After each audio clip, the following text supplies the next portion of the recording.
Welcome to Forecast Forward, a podcast by Meteomatics.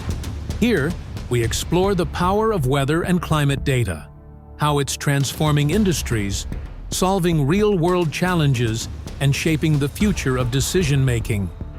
From energy and agriculture to aviation and beyond, join us as we dive deep into the insights, innovations, and stories behind the forecast. Hosted by Jim Robinson and Chris Hyde.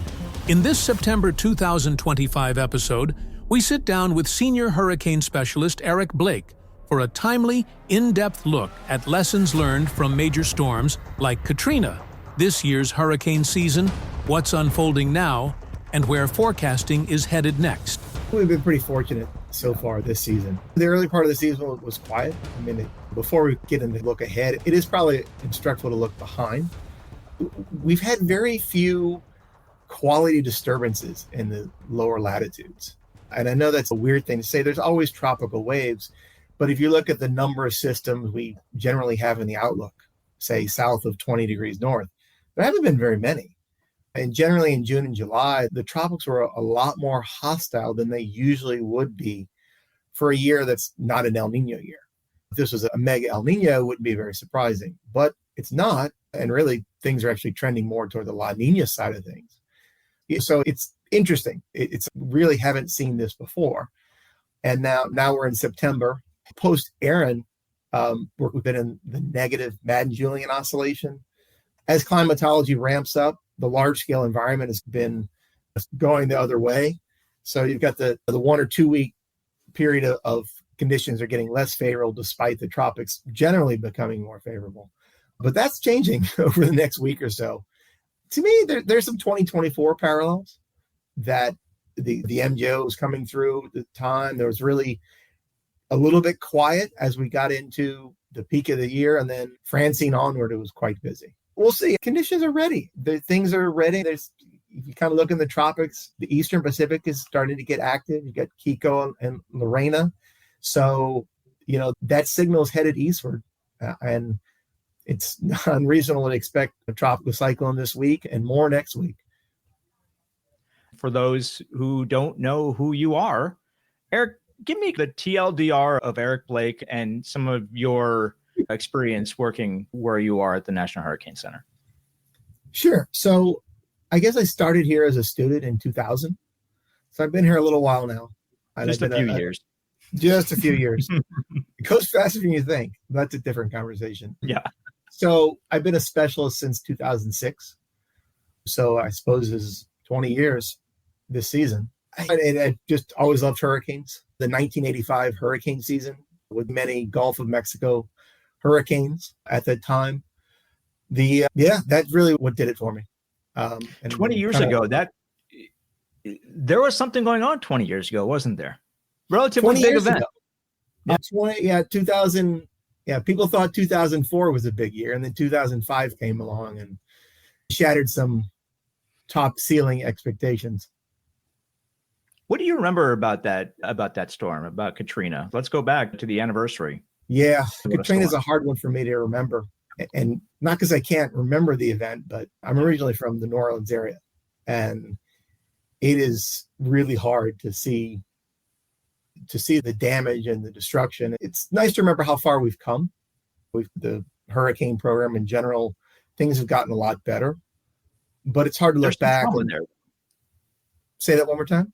There's some trauma there, though. Oh, yeah. I will say that if you look at the remembrances are hard.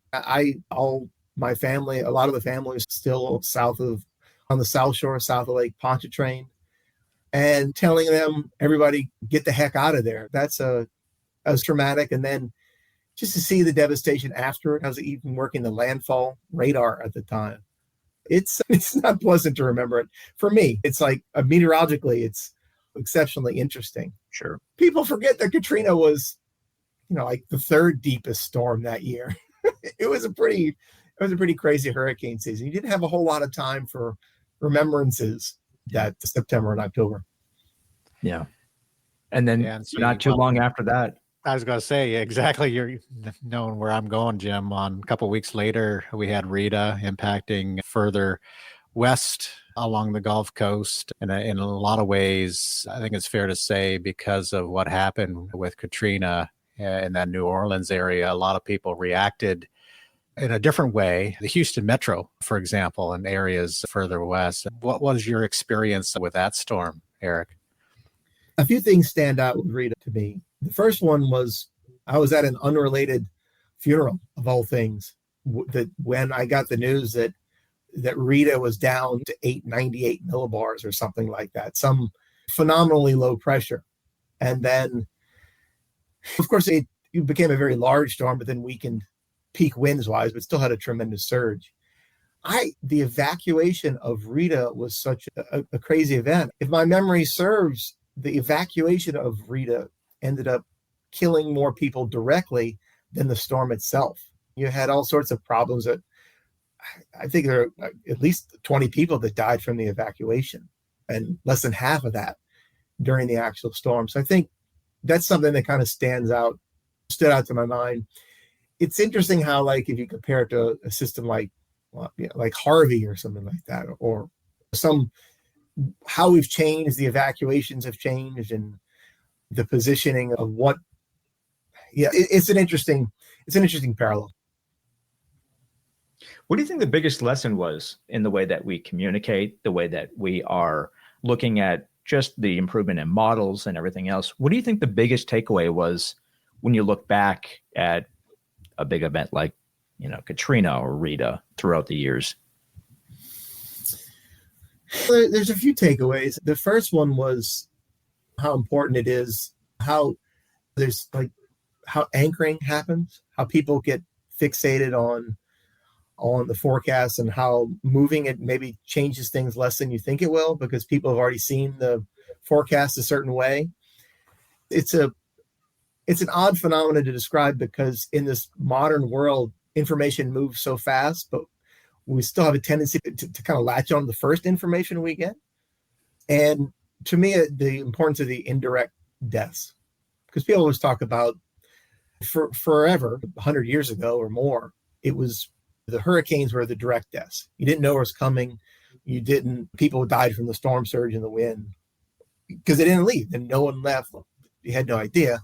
But nowadays there's still danger out there. Don't get me wrong, but it's the stuff that happens related to the storm, but not directly due to the storm, that seems to be killing as many people on average. And it's the evacuation of big metropolitan areas have a cost as well.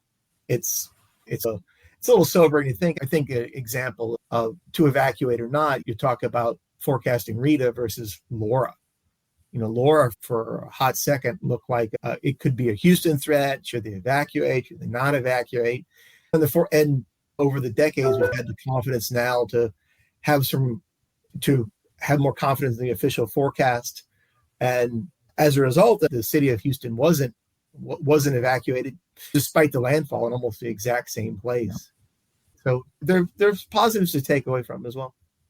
Just to tag on to that, Eric, I've heard a lot of stories recently, especially as we reflect on the 20th anniversary of that 2005 season, about the advances in the models, but also included in that the cone of uncertainty, where 20 years ago it might have been a lot wider and versus now where it's a lot smaller. Can you talk about that and how the public has reacted as a result? Yeah, I think strangely enough, we're a little bit of a victim of our own success. As the cone starts shrinking and shrinking, which is good. It's good to have that, but the storms aren't shrinking and shrinking. And for a while, people were taking that as some sort of impact graphic. And I think some people still do. So we've added things. We've added the area of the tropical storm force winds on top of there. But it's just, people have to remember what it actually is. It's not a hazard map. It's where the center, 2/3 of the time, the center stays within the cone, but hazards can extend far outside of the center. And that's the cone. And we'll have to see what the next generation of the cone looks like. That's an interesting next project for the next decade.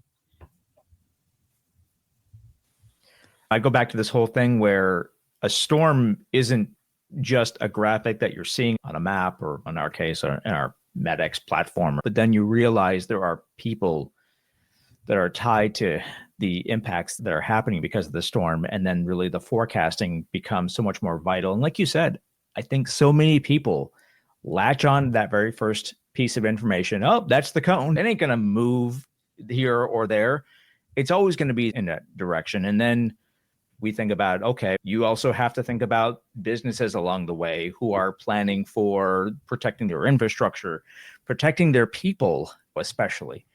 What should we, as just the people who are consuming the forecast from the National Hurricane Center, from great folks like you who have years and years and years of experience, what do we need to remember when it comes to the forecasting that really goes into the stuff that they're seeing on the screens, like those beautiful animations and everything? So I think that when we're making the forecast, so there's the deterministic forecast. There's the forecast of here it is, connect the points on a line, size of the storm. I think what's harder to convey is the uncertainty, because the cone size doesn't change. You can have a tiny storm, a large storm. The cone is still, it's the same size, but it doesn't necessarily change very much in the situation as well. So I think move the mind from the deterministic, this is what's going to happen, to what do I need to plan for? What am I interested in? What are my risks? Or if I have 50 knot or 60 mile per hour winds at my house, is that what I need to prepare for? I know personally, if I think there's especially if there's a significant chance of sustained 60 mile per hour winds, that's a big deal. You're talking gusts above hurricane, you're talking power outages almost for certain if that happens. And even if you'll be like, well, it looks like it's going to be 100 miles away, but it's hard to all that information. And you really have to know what matters. You have to not just look at the cone, dig a little deeper to your own situation, because everybody's different. Some people's timelines are a lot. They have boats and elderly parents and pets, and all those things add in additional time for preparations. I have a lot of connections in the energy business, and over the years, they obviously follow hurricanes and how that impacts production in the Gulf. 2005 was a lot of lessons learned as far as infrastructure. I think there's been a lot of advances of infrastructure since then. Certainly, if there's a threat, they're still evacuating off the rigs and platforms there. But there's been a noticeable shift in the markets on going from a threat of wind to excessive rain or flooding with these systems. I don't know if that's a shift from your perspective, whether it's climate related or just an anomaly, where you had mentioned Harvey as an example and the amount of flooding in the Houston metro, but there's been systems flooding refineries and having an impact on refineries along the Gulf Coast. Is there any connection to climate change and how things are evolving from more of these hurricanes on a flooding, excessive rain threat and or surge versus excessive wind threat? It depends on exactly what hazard we're talking about. Rainfall, generally, the consensus is the rainfall rates are increasing. There is an enhanced rainfall from these systems than there was, say, 30 years ago. The question is really degree. And I think the scientists that are doing this are saying it matters a lot whether it's 5% or 25%. And I don't think how specific we can really get, but generally that's true. And of course, in the case of sea level rise, there has been notable sea level rise. And as it rises a small amount every year, you integrate that over decades, you're going to, for a given surge, even if the storm is the exact same, the mean water level will be a little bit differently. So you'll impact things differently that way. But we've seen all sorts of threats since Matthew 2016 kind of kicked off this run of lots and lots of Category 3, Category 4, and Category 5 hurricanes. There has also been some work out there that suggests that maybe there's been a decrease in the forward speed, so that if you slow these things down a little bit in the mid-latitudes, it really increases the rainfall threat. But again, it's a hard thing to really pin down exactly. And a lot of these things are very situationally dependent. All I know is I just don't want them anywhere near me. We just announced a US1k weather model, which is very high resolution, especially when it comes down to wind. And I'm just curious to know, you as a forecaster now with 2 decades of experience under your belt, how important is really having the best tools available for you as a forecaster, for those who are really watching these? Because ultimately decisions are made upon the best data that's out there and best resolution, of course, especially wind. Every new tool we get that moves the needle, I'm very interested in. I think that for a long time, people have categorized the wind with one number, say the maximum sustained winds are whatever, 100 miles per hour. Whether it's 100 miles per hour that extends 10 miles out or 50 miles out. One of the next frontiers is really the structure of these systems. What is it really going to look like? One thing that made Katrina so exceptionally damaging was the fact it had a relatively smaller eye, and then it went through a eyewall replacement right before landfall and got to be a very large, right border Category 3, Category 4 hurricane. And we don't time those things well at all. They're very hard to forecast. You see them a few hours ahead of time, but that's not enough for planning purposes. There's kind of really to understand what the structure is going to be. It's like Aaron. I mean, we were saying for days that it was become a very large hurricane, and it did become a very large hurricane. But in between, it became a very small Category 5 hurricane. For just a small amount of time, it was just like the bottom dropped out of it, and then the next day, it was back on the original forecast. It just made a little 40 mile per hour unexpected jump. The next day, it was just this big Category 3 type hurricanes. Understanding those kind of changes, especially near land, which can really affect things. There's been lots of modeling that showed the storm surge is really sensitive to the radius of maximum wind. And, whether it's 10 miles or 20 miles or 30 miles, depending on the slope of the coast, the angle of approach, can really make a difference on what happens to the storm surge. And that's one parameter we're not great at forecasting. But yeah, and hopefully maybe the AI tools that are coming online will be able to help a little more in that. There's been some promising results so far with the track and some of the intensity. And so we'll just have to wait and see. And hopefully we can integrate those tools and make better and better forecasts. An exciting time with the AI models. All right. What do you think that's going to look like when we start talking about forecasting the hurricane season for 2050 or something? When you're considering the fact that we've got some AI developments that seem to change every 5 minutes, and you've got better and better modeling and better forecasting. What does 2050 look like to you, considering all the tools we have today? Are we feeling good about the future? Do we feel like there's just too much uncertainty? I think if you go back and look in the past for some guidance on what the future is, we've come a long ways in the past 20 years. But we've come a long way in the past 20 years because of investment in technology, investment in satellites, investments in aircraft. This wasn't an accident. This wasn't one person. This was basically a scientific effort from dozens and hundreds of people to try to get better hurricane forecasts, the Hurricane Forecast Improvement Project. So I think your answer for what happens in 25 years from now really depends on what we invested in hurricanes now. I'd love to think that we'd have very low error forecasts. I think as years go by, the track forecast, we keep pushing the horizon out.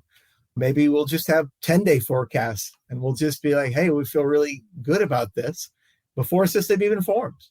But that's going to take better quality data than we have now for the initial conditions of the models.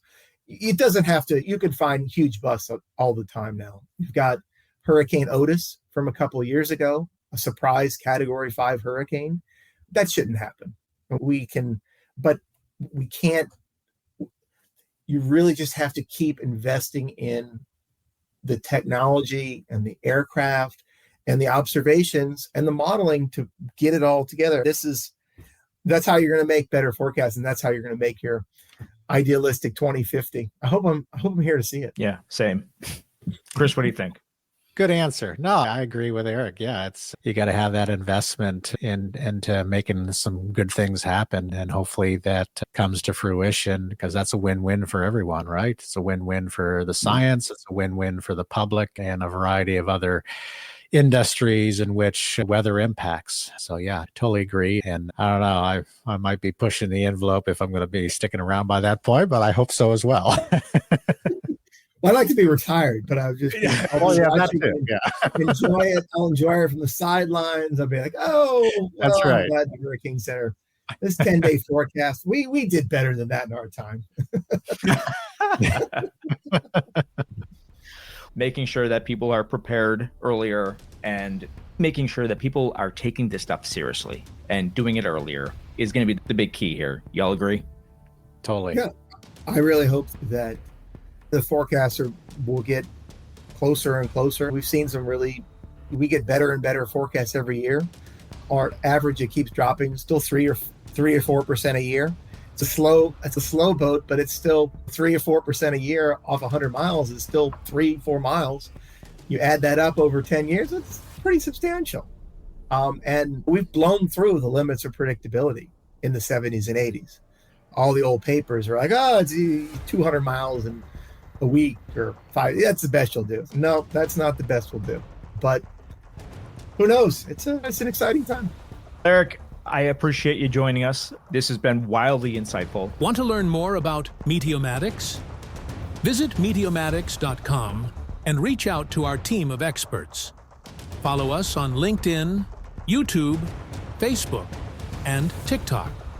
This is Forecast Forward.